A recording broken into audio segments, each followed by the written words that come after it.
প্রয়োজনে নিজেকে বদলিয়ে ফেলুন। যে মানুষটির জীবনে আপনার কদর কম, যে মানুষটি আপনাকে মূল্যায়ন করে না, যে মানুষটি আপনাকে বুঝে না, যে মানুষটির জীবনে আপনি একটা অপশন মাত্র, আমি বলবো সেই মানুষটি জীবন থেকে সরে যান।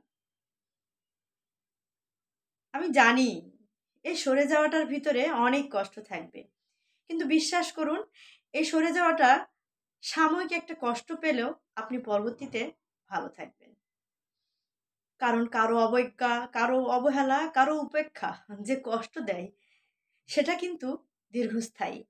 আর যে আপনাকে অবজ্ঞা করলো, অবহেলা করলো, তার কাছ থেকে যত কষ্টই হোক না কেন সরে যেতে পারলে কষ্টটা সাময়িক হয়ে যায়। পরবর্তীতে নিজের জন্যে বাঁচুন, নিজের স্বপ্ন নিয়ে বাঁচুন। একান্তই নিজেকে ভালো লাগার জন্যে বাঁচুন, ভালো রাখার জন্যে বাঁচুন।